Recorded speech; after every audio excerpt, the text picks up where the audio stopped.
Hello everyone, marhaba ya Qatar, apa khabar? You're joining me, Rizal Hashim, host of the Footy Forum Qatar World Cup 2022 on its 11th day of the ongoing 22nd edition of the World Cup. And tonight we'll be discussing something different, highlighting the unsung heroes who helped to organize the entire tournament, and also whether or not Argentina will be able to go the distance. So we have a special guest, a fan of Argentina, but he's from Malaysia, and a match commissioner, a recognized match commissioner, and also a former FA of Malaysia Assistant General Secretary. With me on the right is Abang Zulkarnain, Abang Abdul Rahman. Apa khabar Abang? Bagus, Sihat? Sihat. Thank you for coming. Thank you for spending your precious time to come over to the studio and discuss football in the Footy Forum.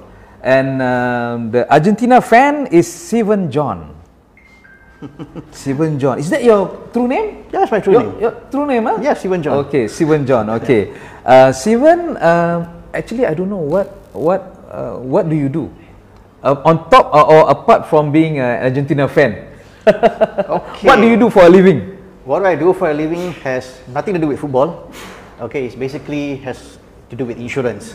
Okay. Yes. All right. Football has always been my passion, my first love, and you know it's something that stays with me throughout the course of my lifetime. All right.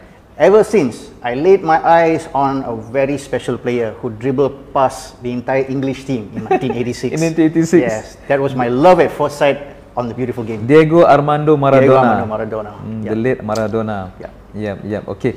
And why Argentina of all teams? Was it because of Maradona alone in '86 Mexico? Well, obviously Maradona captivated me, but throughout the process, as growing up, when I learned a bit more about Argentina, about its football, about its history and all that, it fascinates me all the time. Every single time when I learn something new about this country, especially on its football culture, its fans, supporters, the history, players, the coaches, you know, because we are talking about people like Bilardo, Menotti, Marcelo Bielsa. I don't like to think of them as coaches. I think of them as philosophers. Sometimes the way they make statements, the way they say things. So yeah, everything about it just captivates me. So I just stick with them ever since. Okay. Abang, I believe you're also a fan of Argentina. Sure. I've been following Argentina since 78? 78. When they won World Cup in Argentina, Buenos Aires. That indicates your age, I guess. Yeah. I mean, there's a big gap now. He's talking about the later generation. But why are you wearing China jersey? They've not qualified for this edition. Being an Asian, I think it's only fair for me to support Asian country. Okay. But you're not so bad. Hipster, man. Flamingo already. Flamingo. No, this is just, I mean, it's meant to provoke you lah. Actually, my favorite Brazilian club is Flamengo. Flamengo, thank you. Yes. And thank you. in case for those who don't know, apparently they claim to have 25 million supporters. Flamengo? Yes. They claim. They claim. And it's true. Maybe. Because if you look at the stadium, especially whatever games they play, it's almost as if like there's 25 million people inside there. Yeah. They can fit into the stadium. Yes. Okay. And 25 million? Yep. Yeah, followers lah. Followers. Talking about, I mean, the World Cup. Abang, you're a match commissioner. Can you tell us what does that role entail? Right. Thank you, Rizal. Yeah. Not too many people understand the role and the function of a match commissioner. A match commissioner is actually a person who's being entrusted by the organizer. Also, in this case, the World Cup is actually FIFA is the organizer to run and to manage the match organization at the venue. All right. Of course, the role of match commissioner differ from one particular event to another. So in the case of the World Cup finals, there will be the whole delegate be appointed by FIFA. So you have enough manpower, so be assisting the match commissioner to ensure that the running and organization of the match will run in accordance to the plan and of course very much in line with the provision of the laws of the game as well as the rules of competition. But of course there are cases where the match commissioner will have to act all alone in managing the game. This is, for example, the World Cup qualifier, the Asian Cup qualifier. So the whole burden is actually fall on the shoulder of the match commissioner. So match commissioner basically is a person who must be able to command, understand, well versed with the rules of competition as well as the laws of the game. All right. So the success of each match in that particular venue, basically in the hand of one particular match commissioner. The match commissioner. Yes. Okay. So it actually is a big role. Yes. But obviously. something that does not get highlighted often. All right. Yeah, because people only see what's happening on the pitch. Yes. Sure. But the things that happen before, during, and after the match. Sure. You know. And does that involve the match commissioner, especially before the match? Yes, Abang? obviously. The match commissioner will have to get themselves involved from the preparation, they call it pre-match, during the match and post-match. Yeah. So there's a lot of meetings will have to be conducted, planning as well as post-mortem that need to be organized after the game to ensure that whatever problem arises from the previous match will not repeat again in the following match, so that all action can be taken in order to rectify the problems and hiccups, as we call it. Okay, as you are fully aware, Abang and Siwan, Qatar seems to be suffering from the Western prejudice when it comes to organising this World Cup. It is the first ever World Cup to be held in a Muslim country in the Arab world, and there seems to be a lot of pressure for Qatar to compromise on a lot of their principles and their culture. So, and how do you see this so-called prejudice, Siwan? From the Western media, especially. Yeah. I think a lot of it came out because of the fact that Qatar got its right to host the World Cup through a rigged election, as what was claimed in this Netflix under this FIFA uncovered Netflix. FIFA undercover, yeah. I don't think that the issue will be blown out of proportion if it was a fair deal, if they got it in the right way, if that's the correct way to put it. And it remains to be seen that all the issues that people have been highlighting over the past 12 years, which some of it are valid, I can understand why, but whether or not this has been highlighted just because they are hosting the World Cup or not. Because once the World Cup is over, these issues are not going to run away. So whether the world will continue to highlight this or to insert pressure on them for reforms or changes whatsoever. And having said that, I felt that the prejudice was very bad. It almost as if like they didn't want the World Cup to be hosted in Qatar. Because in my view, when you look at the history of the World Cup, it was held in a junta nation, the same World Cup that we spoke about just now, 1978. It was a very dark chapter, but yet the World Cup was held and it was carried on like as if nothing happened. True, that was 78, eh? Yes. Yeah. And when Spain won its right to host the World Cup, it was during the time when they were under the rule of General Franco. General Franco, yeah. So, why suddenly when it comes to Qatar, there's this different perception? Yeah. Because I truly believe that, at least in my lifetime, I've seen World Cups being held in Asia, in Africa. Truly enough, it's a World Cup. If every nation, has the capability of hosting it, and they got it through the right way, they deserve to host it. Because it's not a European or South American Cup, it involves the world. So for me, having a World Cup in Qatar, in a Middle East country, and especially in a different time, is a new experience. It's also a good chance for other countries to learn a bit about what Qatar has to offer, its own footballing history as well. Okay. Good point. Abang, what do you think, Abang? Right. In my opinion, this World Cup Qatar offer you a different kind of challenge entirely to both FIFA as well as AFC, being the body that control the football in Asia. All right. Obviously, AFC will have to play a far more important role when come to when Qatar was considered as the host for the World Cup, because the issue that I see with this World Cup, the challenge came from the team as well. When the team wanted to go ahead with the One Love campaign. If you look at the German side, the previous World Cup, you could only see that the threat came from the fans. Never was from the team. So this is actually a new challenge entirely to the whole world when you talk about football.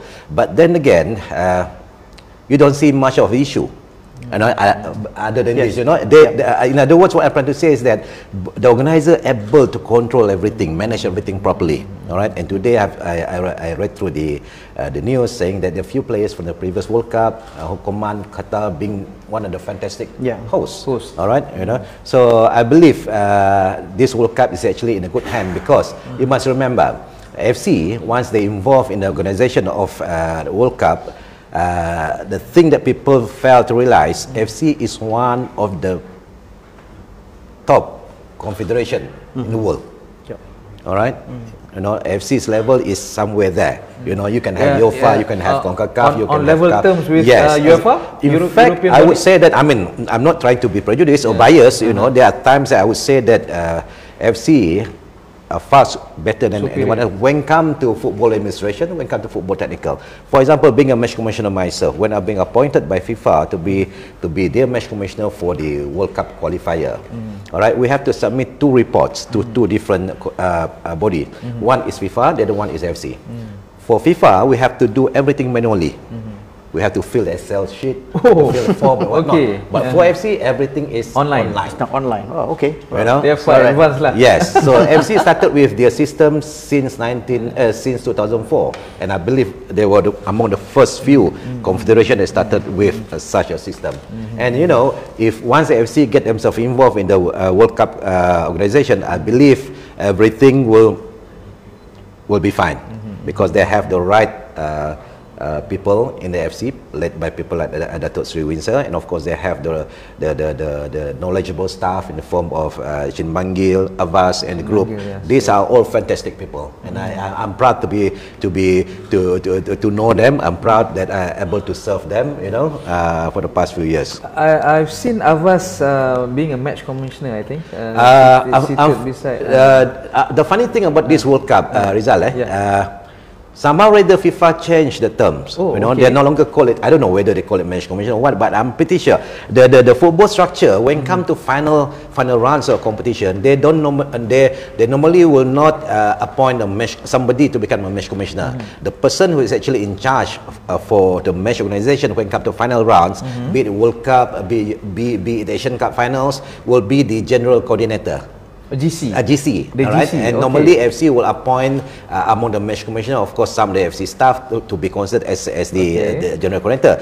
But in this case, I was made to understand by our friends from FC that FIFA has changed the terms from a general coordinator because of a certain area, you know, that being introduced, the new area that they have to cover. All right. Now they call the general coordinator as the match director. Oh, okay. Right, yeah, and the person. So he's the boss. No, he's the person in charge of the mesh organization. Okay. But for that particular venue, there's another boss. Venue coordinator. They call it venue manager. Okay. Oh, venue manager. Right? Okay. So you know, for this World Cup, they have 10 different areas they are looking at. Obviously, you have the competition. You have the security and safety. You have the medical. You have the doping control. You have the team services, and of course, the most important thing is the football technology and innovations. Okay. That fall under which includes VAR. Yes. Okay. That fall under the what I call it, the match director. Match director. Yeah, match director. So he will be the person in charge of all this area. And of course, other area like marketing, media, broadcasting, guest relationship, and a lot of other areas that is not actually that really involved with football technical arrangement. All right. So it's something new. I mean, we're looking forward for these people to come back to Malaysia in the FC house and brief us on how things been run. Something that will be implemented in the local scene. I'm pretty sure. This will be a new thing. I mean, new thing always. If it's good, then it's only fair for you to follow it and adopt it. Yes, correct. Okay. So, Abang, let's talk about Malaysians in Qatar. Right. It has been reported that 2 Malaysians involved in the World Cup. Right. One is Christopher Raj, media officer.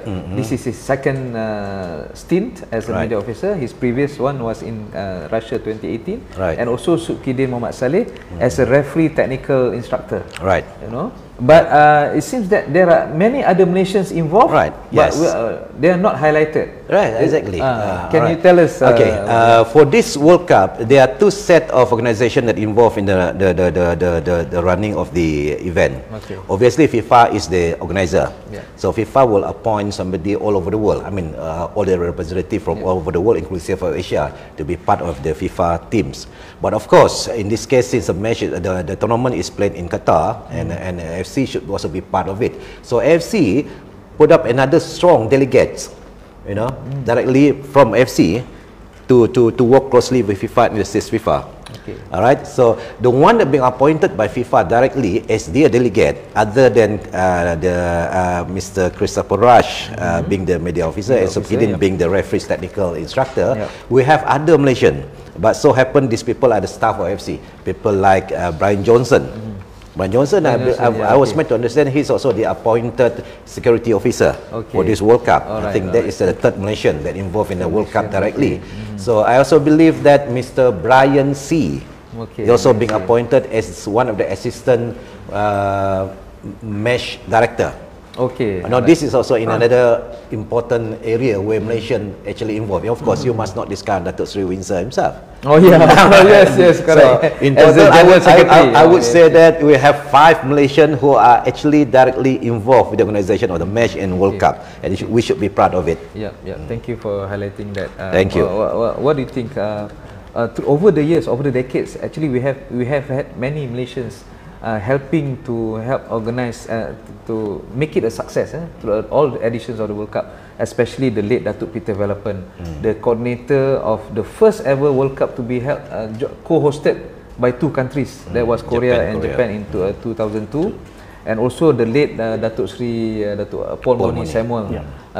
They were general coordinators and also match commissioners. Yes. What do you think of this tradition? I mean, it definitely makes me feel proud as Malaysian, but at the same time, it goes to show that we have capable people to do what do I call it, football management, basically, to manage things in football. And I think that whoever's watching the show right now probably is an eye opener. If I can't kick a ball or I can't blow a whistle, probably I can manage these people. Be an administrator lah. Yes, so I can, it's a career opportunity for me to pursue. Hopefully, it's something that we can learn more through the times, so that people know that there are other opportunities that are available in football, not just being on the field as well. Yes. When it comes to organizing a match, Abang, there is an issue of Ronaldo claiming to have scored the goal, which has been credited to Bruno Fernandes in the match between Portugal and Uruguay. Okay, so the decision has been given, the goal has been credited to Fernandes, although Ronaldo would like to claim and even to protest to FIFA to say that he had managed to flick the ball over the net. How does this does the match commissioner involved in this decision, Abang? No. I believe when it involved to the point who actually scored the goal, who touched the ball and whatnot, I believe they have to refer it back to the technology. Otherwise, they have to refer to the technical study group who will be able to see the direction of the ball and whatnot. The match commissioner will not be the person who has that kind of expertise, to decide who's actually the scorer. TSG probably. That I was never involved in World Cup. I presume that could be the case. But one thing for sure, it can't be the match commissioner. It can't be. But has there been a precedent in maybe at Asian level? Nothing that I can recall of, but I believe FIFA have learned a lot, learned something, something bitter from the goal scored by Maradona. The hand of God, that was in '86, probably that. But they should also learn something even more bitter. Whether the ball crossed the line in 1966. Exactly. Talking about '66, actually there was a Malaysian involved, in that '66 World Cup. The one who decided that it was goal? No. Datuk Witik was the deputy chairman of the referees committee, and he was also a board member of IFAB. Oh, that is. IFAB is the body that drafts the laws of the game. Yes. So I think he was the trailblazer, Abang Datuk Witik, and then he became the general secretary. Before that, in '65, he became the general secretary of AFC. Wow. So he made his residence in Penang as his office. So imagine the long tradition that we have in helping organize the World Cup. So I guess next World Cup in I'm 2026. too old for it, probably. Why not? America, Canada, and Mexico. I mean, Yeah? in my Three countries will be hosting in my opinion, being a Malaysian, you know, if you love the game, if you have enough experience, people like me, people like Josephuddin and whatnot, there are 6 Malaysian, you know, a licensed match commissioner for both FC and FIFA. Okay. Most of us are already, I think, above 50. So the time has come for us to start, you know, sharing the knowledge that we have, producing new generation. You have to identify a pool of understudies. Exactly. I mean, we have to do that. We have to do that. We cannot rely on past history and claim that we deserve that. No. Yep. You know, achieve that. Okay. Alright. We go for a short break, Abang and Sivan, and after this we'll discuss the permutations in Group C and Group D. Stay tuned.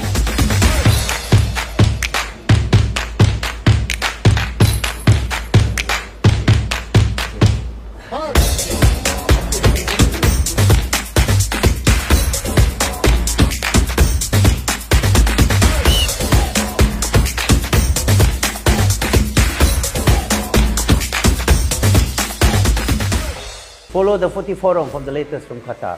Check out the Sinar Daily social media platforms for the showtimes. Stay tuned to the Footy Forum all the way till the final.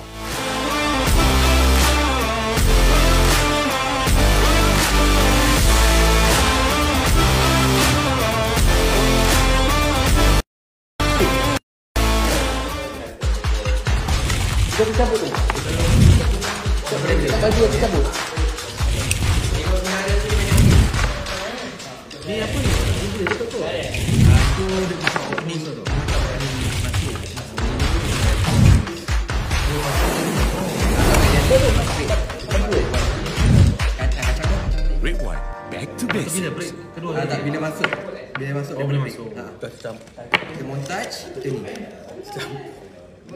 Sempat tadi sempat. Ya,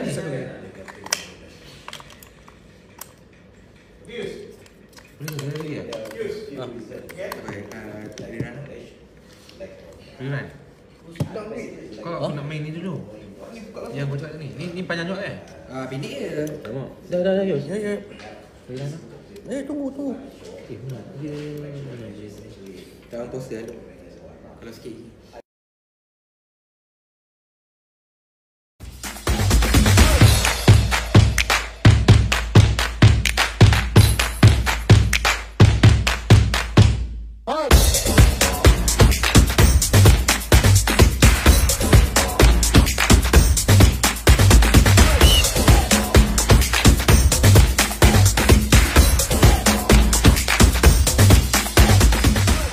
Follow the Footy Forum for the latest from Qatar. Check out the Sinar Daily social media platforms for the showtimes. Stay tuned to the Footy Forum all the way till the final.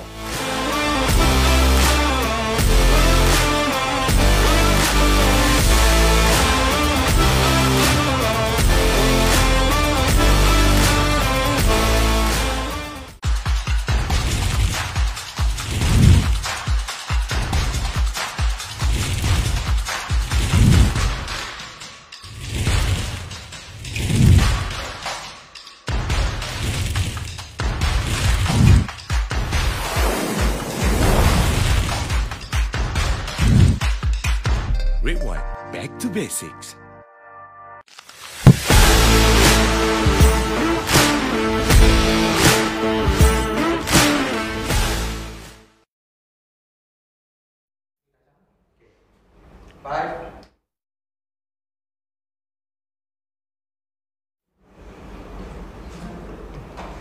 Welcome back. You're joining me, Rizal Hashim, on the Footy Forum World Cup Qatar 2022.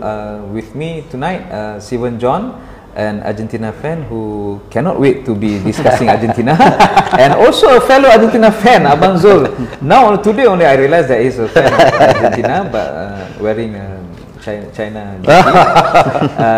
Okay, but for the audience, anda berpeluang sebenarnya nak menang beberapa hadiah termasuk iPad. Jadi anda kena layari www.kowkow.my dan sertai atau beli 3 pack snack kacang kau-kau atau 1 pack snack kacang kau-kau 20, imbas kod QR atau WhatsApp ke nombor kau-kau 0116229933 dan anda berpeluang sebenarnya untuk menangi hadiah kau-kau. First prize iPad, second prize football jersey yang original, third prize touch and go e-voucher. Ini sebenarnya, jadi jangan lupa layari www.kaukau.my. Okay, now Abang and Steven, but before we discuss Argentina, we need to go to Argentina is in Group C. Yes. But we go to France, Australia, Denmark in Group D. Yep. In Group D, okay, because they are playing at 11, 11 o'clock. Australia versus Denmark, France versus Tunisia. Can you give us your take, Steven? Talk about Australia versus Denmark. I'm hoping for Australia to go through. Okay, at the expense of Denmark? At the expense of Denmark. On one reason, because of Aaron Moy, a former Huddersfield Town player. Okay. Who played for my club, Huddersfield Town. Alright, and I'm happy that seeing him that he's able to shine with the Socceroos. Yes. And it's kind of a remarkable story. It's a box-to-box midfielder, yeah? He's a box-to-box midfielder. Yeah, yeah. So it's kind of a remarkable story about Australia, considering the fact that they were not given they were not given a chance to even qualify when they got tied up with Peru in the Intercontinental playoff. And I think even their coach Graham Arnold at that point of time wasn't really much of a popular figure among. Came under severe criticism, right? Under severe criticism, and many were predicting that's going to be the end of his chapter in Socceroos, and they may not even qualify. But they did. They did, and and here they are. Yes. Getting very close to make it to the round of 16 again. Something which they didn't look like it was possible for them to do over these last few World Cup edition because of the transition in generation from the Team Cahill era to this new group of players.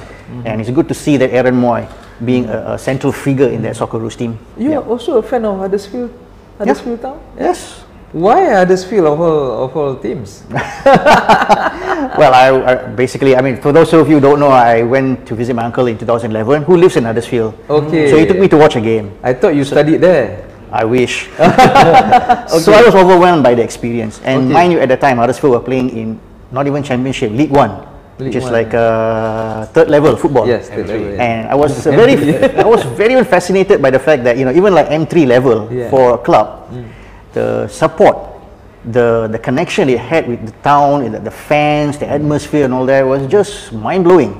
And they have the proper infrastructure, right? Infrastructure is proper and all that, and not to mention the fact there's a history being the first team to win 3 consecutive first top flight league title in England. First division titles. So on the flight way back, I said to myself, I never really took interest in any club. I follow club football, but never bothered to support any club. Maybe I should start supporting this team. I did not expect a few years down the road end up in the Premier League. Okay, alright.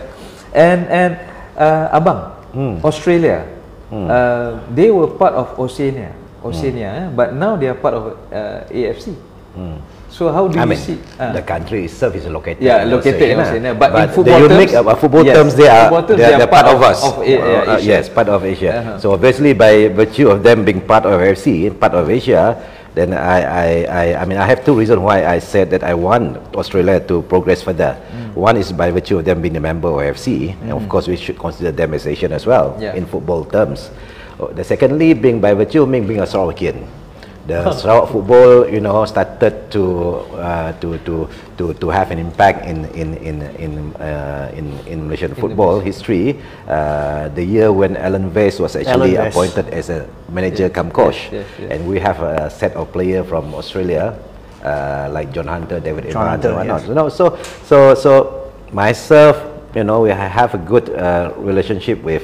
We have a history with Australia, so I think it's only fair for me to support Australia and pray for them to progress further.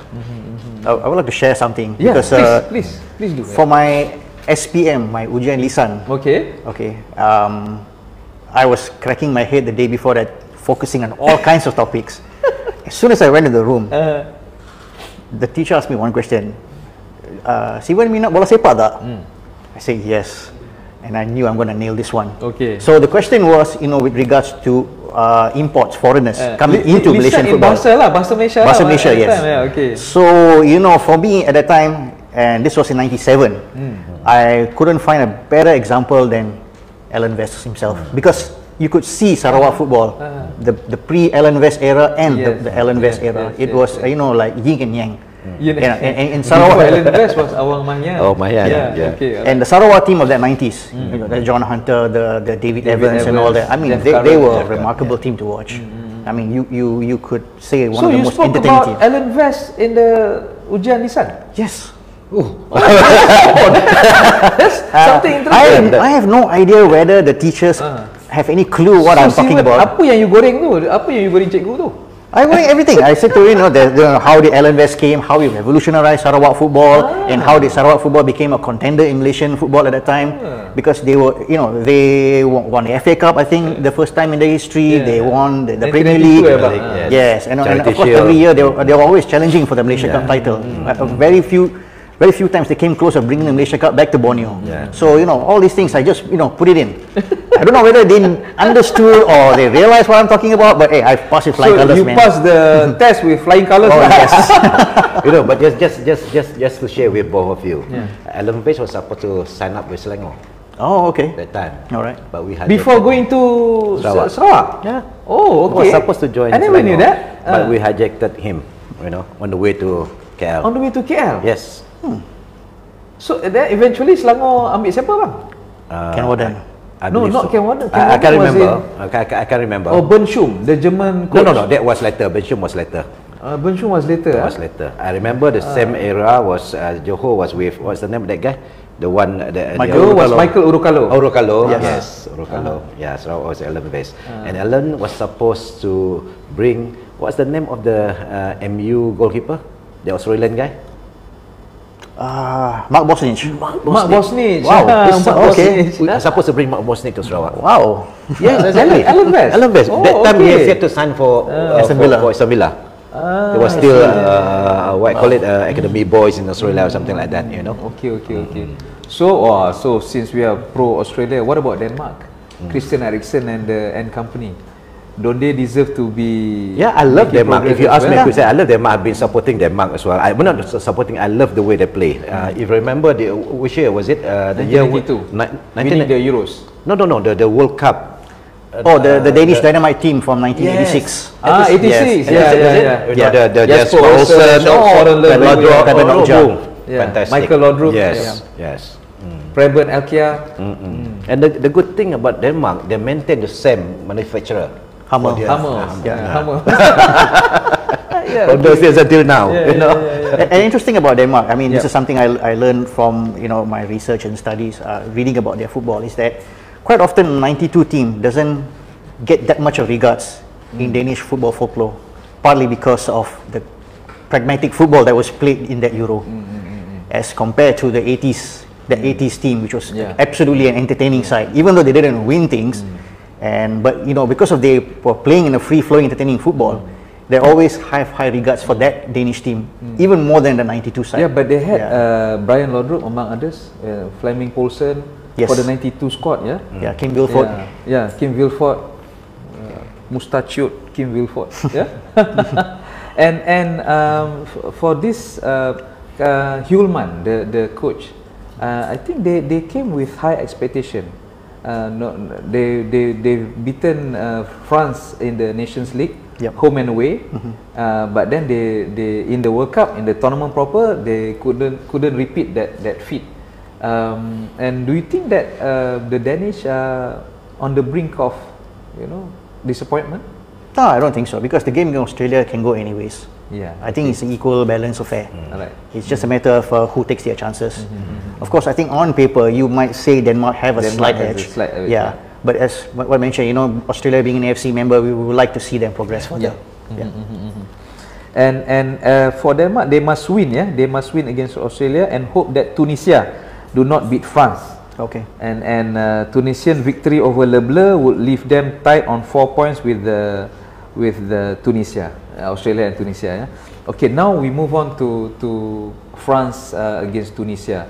It's going to be an emotion charged match, Abang. We know that, you know, Tunisia was the former French old colony. Yes. You know, and then they had players like Sabri Lamouchi, Tunisian heritage, playing for France, but the French, they've qualified. You know, they're going through round of 16. Do you think that they will take their pedal off the accelerator? Take the foot of the pedal. I don't think so, because normally the defending champion of the World Cup, the World Cup holder it's not easy for them to defend the title in the following in the next edition. So I think France will obviously understand this situation. So they will not take this game lightly. As much I would love to see underdog win the match, but I think France is entirely a different level. Yeah. You know. I mean, hard to see Tunisia creating an upset in this game. It would have been possible if this French team heading to the World Cup had a bit of outside issues like they normally often have. Although yes, we did saw a bit of it with Paul Pogba and all that, but it seems like, going to this World Cup, everybody is well grounded, focusing on their job. So it's hard to see them crumbling lah. So I think it's going to be a tough job for Tunisia to try to get something from this game. And Deschamps, the French coach, even has the luxury of resting his core players. It looks like he's going to play Eduardo Camavinga as a left back, and even playing Steve Mandanda as the reserve keeper, replacing Lloris. And it seems that because this is the tradition for the French, usually they will win the first 2 matches, and then the third group match they will rest their key players, so that because it's rotation lah bang, dia penggiliran lah, bagi chance lah dekat player-player yang tak main, yang tak dapat main. And again, Sivan, now we see that due to the pandemic, teams are allowed to play, to 5 substitutions, and as opposed to last time it was 2. And then it became 3. Yes. Now 5. So it has become a game of 16 players, basically. Sivan, what do you think of that? I think it's a great idea, great move from FIFA to introduce this, because it gives coaches more flexibility and options going into the game, especially when things don't go well. You can always find the ways to reshuffle your team, bringing some fresh legs when it really matters. As opposed to when it's only 3 substitution, if you're playing especially in a knockout game of over 120 minutes trying to defend your lead, some legs might get tired over time. So at least now you have that luxury of bringing some, recharge a little bit, towards the end of the game. I mean, on top of that, you must also remember that this is World Cup.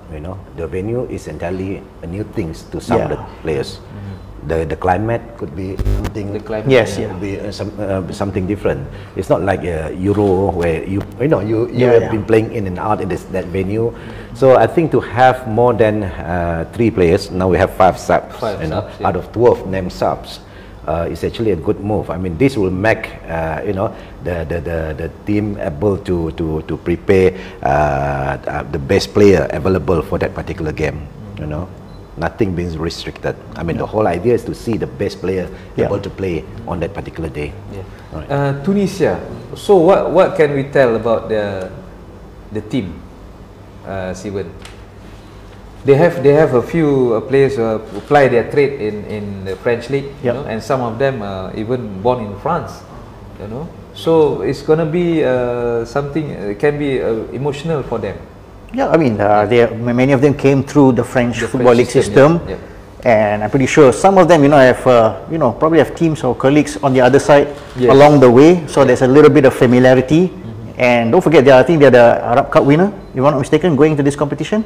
So it's a bit of confidence for them. And but I just don't see how they're going to upset France. It's just a little bit impossible lah. But you never know. Because if I were to remember, in similar situation, it was Brazil in '98, whereby they already booked their place in the next round, going to the last game against Norway. For some reason, they decided to pull off their plug from the pedal and allow Norway to win the game. So these things can happen. It's similar to Argentina lah. Argentina this edition, yes. losing the first match against Saudi Arabia, but then bounce back to menang beat siapa? Mexico. Mexico, sorry, Mexico, Okay, the prediction for France, Tunisia, and Australia, Denmark. Hoping for a 2-1 win to Australia. Okay. And most likely 1-0 win for France. Okay. Abang? 2-1 in favor of 2-1 Australia. For Australia, okay.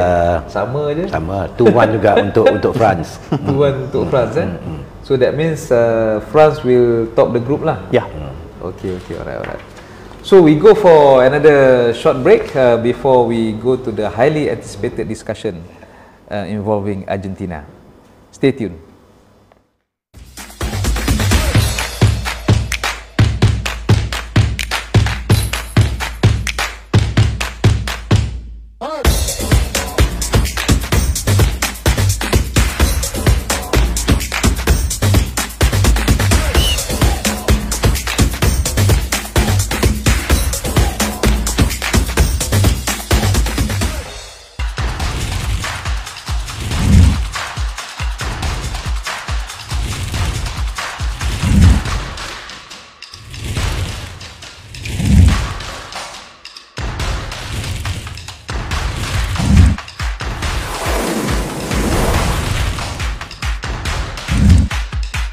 Rewind back to basics.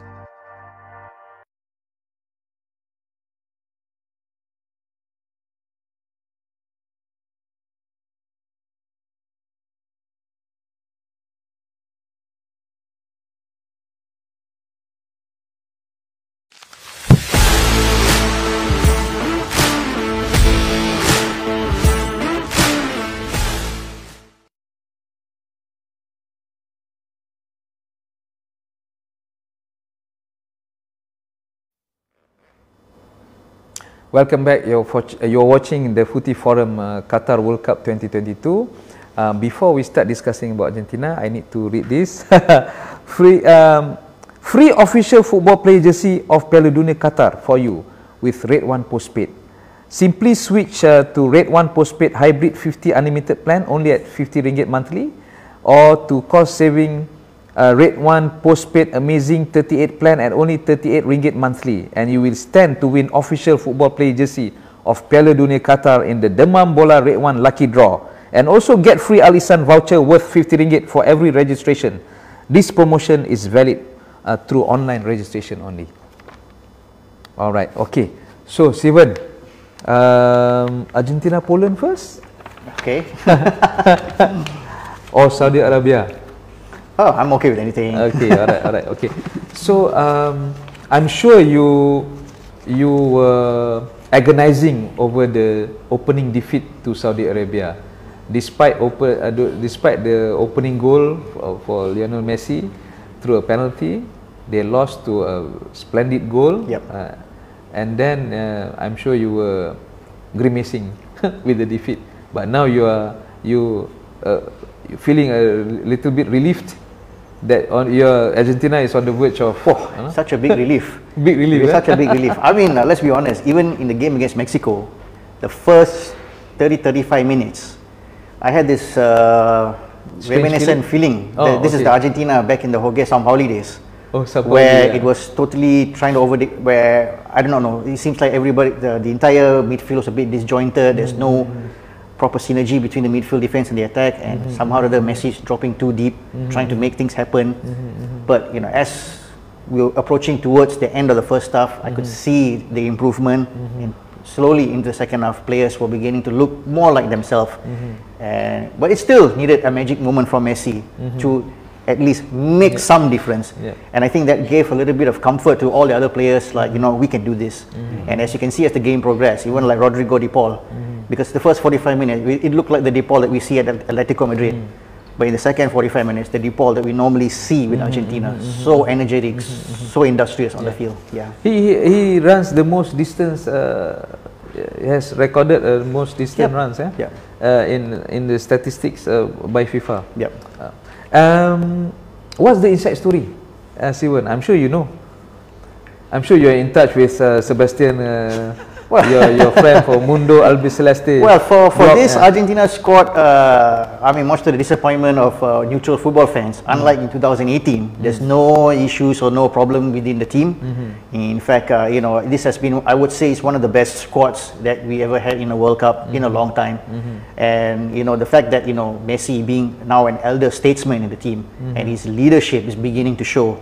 I'm sure those of you who watched the Netflix documentary would remember his speech before the Copa America final. Yes. And About family. Yes. And in fact, after the game between Mexico and Poland, he actually had a team talk.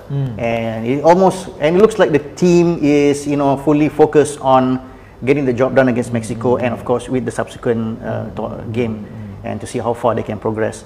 So there's not much of issues or drama involved with this Argentina team.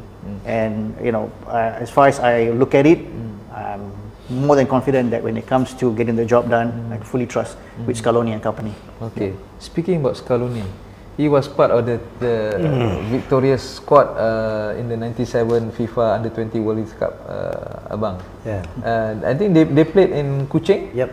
And of which you were the general coordinator? I was the assistant general coordinator. Okay, alright. 97, yeah. Scaloni, you remember him? But at that time, he had no hair. Masa tu dia botak. I hardly, you know, I mean, the only player that I could remember from the Argentina side was Pablo Aimar, Riquelme. The two stars lah. Yes. But of course, that time we were being overshadowed by the French, you know, people like Thierry Henry, because I don't know, for whatever reason that time during the World Cup preparation,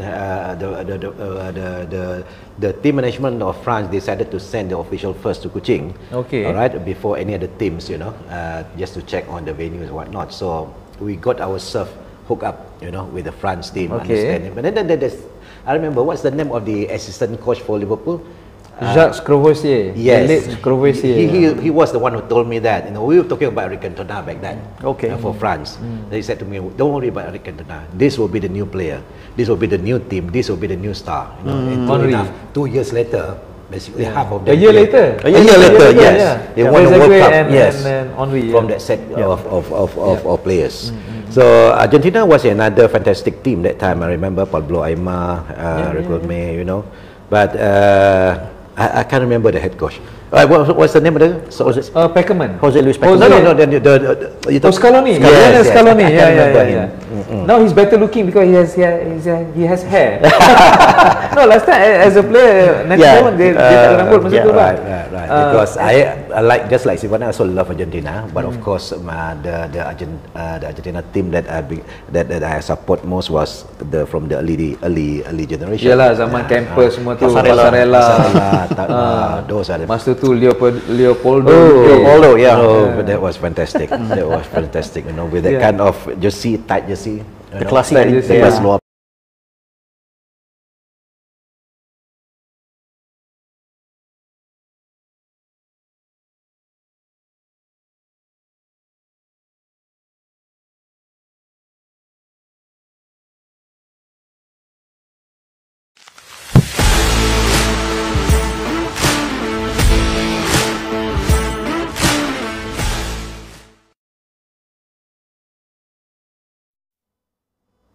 Welcome back to the Footy Forum Qatar World Cup 2022. Sorry for the slight delay due to a technical glitch.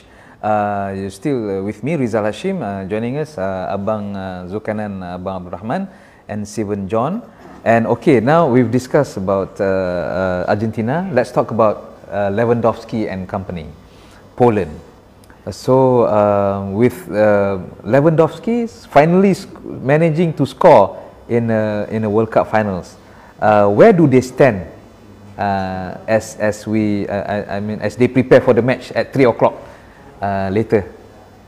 You know, going to this game, a lot of people are saying that it's the Messi versus Lewandowski game. Yeah. The two previous Ballon d'Or winner. Yeah. But I kind of feel it's more to do with Lewandowski versus Cristiano Romero, provided if he's going to start the game. Alright. Because as I made to understand from some news coming out from Argentina, is that Scaloni might opt to put Cristiano Romero alongside Nicolas Otamendi rather than Lisandro Martinez. So, you know, that's the key battle for me. Ensuring that Lewandowski is kept quiet. Because we know he can score goals, we know he's dangerous, but The important thing is if we can keep him quiet, then perhaps it elevates our chance a little bit more to win the game. As a fan, you prefer to have Lisandro Martinez or Romero to be marking Lewandowski? Wow, that's a very tough call. I mean, if I were to pick, I'll probably go with Lisandro Martinez. Considering that Romero, I'm not too sure his confidence level in this game, especially after what happened against Saudi Arabia. Okay. But you know, if Scaloni believes that he is the man for the job, then clearly he's probably regained that confidence and believes in him that he can do the job. Yeah. Poland, despite having Lewandowski, they have Krychowiak, they have Zielinski, they have Milik, you know. But people, I think the neutral fans would opt to pick Argentina to have a slight edge. Yeah, and Poland today not the force they were back in 74 and 82. Boniek. 82, yes, Boniek, Zbigniew Boniek, Grzegorz Lato. They had Kazimierz Dejna. Yeah. Beautiful team, very polished team. You know, Poland and Polish lah. But Lewandowski, at least they have the opportunity to not to emulate the previous generation, but at least to create an impression. But so happened that they drawn in the group with Argentina. But now, with of course Steven is opting to pick Argentina. Where do Poland go now? Go away. I mean, I'm not against Argentina. Yeah. So you're saying that they're poles apart, Poland and Argentina. So your prediction would be? I think it's going to be a very close game. I mean, even before the World Cup, when people ask me about what are our chances in this group, I said winning all 3 games is not impossible, but it's going to be very, very closely fought. I guess I'm half right lah, because all those games are closely fought. Yes. So who thought that Saudi Arabia will be winning against Argentina? Right? Even if I were to predict a win in the game, I would still look at it as a 1-goal margin, simply because we talked about it earlier. The climate in Qatar, it will definitely favor Saudi Arabia. They are more used to playing in this environment. And Argentina going to this World Cup, starting 7 debut players in the starting 11, making their debut in the World Cup. That says, you know, these factors matters. Yeah. So if going to this Poland game, I think it's going to be either 2-0 or 1-0 win. That's my prediction. 2-0 for Argentina lah. Argentina, of course. But Poland, they have yet to concede a goal, right? They have been quite but they will tonight. Cohesive. Okay, Abang, your prediction? 2-0 for Argentina. Okay, Saudi Arabia and Mexico.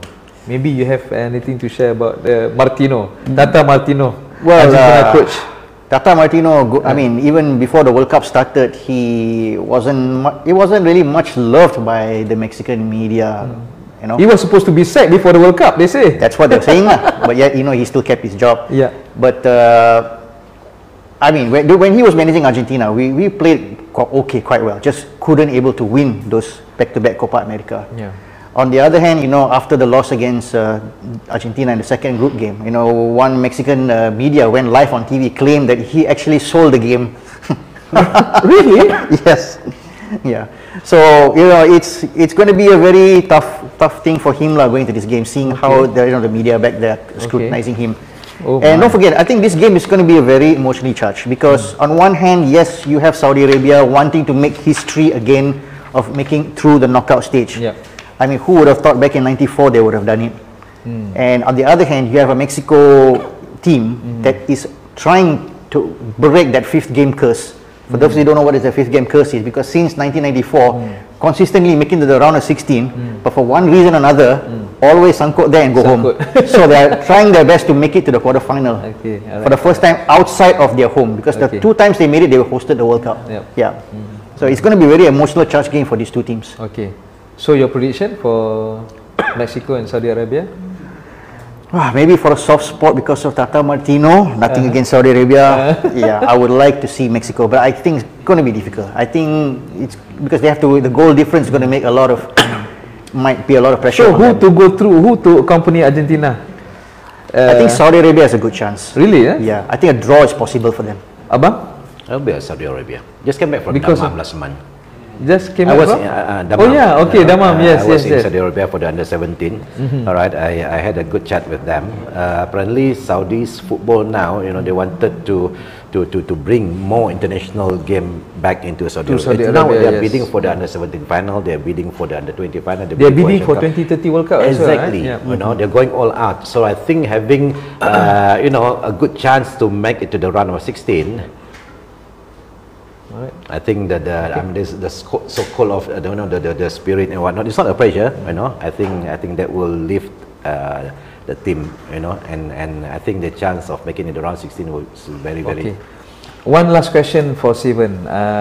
Will Argentina and Messi finally get to lift the cup, to become only the third captain to lift the cup after Passarella and Maradona? I mean, there's every reason to believe this team can.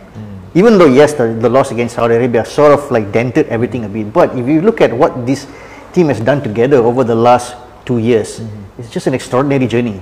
You know, I can't find any reason why they can't.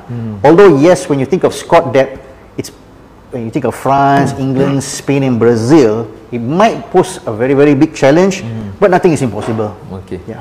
Alright. Abang, do you think Argentina will be able to lift the cup?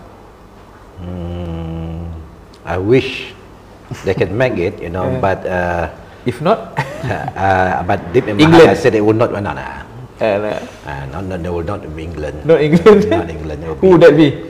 I don't know. Your pick. Definitely not England, I believe. Okay. Alright. Okay. Thank you very much, Abang Zul Karnan, Abang Abdul Rahman, former FA of Malaysia, Assistant General Secretary, licensed match commissioner for AFC and FIFA. Thank you for spending your precious time with us in the studio, and also Steven John, truly Argentina fan and who happens to be also supporting Huddersfield Town. Yep. Huddersfield Town, eh? Yes. Okay. So stay tuned to the Footy Forum Qatar World Cup 2022 and keep tabs on our various social media platforms to know the show times. So okay guys, enjoy your football, enjoy the Footy Forum, continue to illuminate your lives. Good night.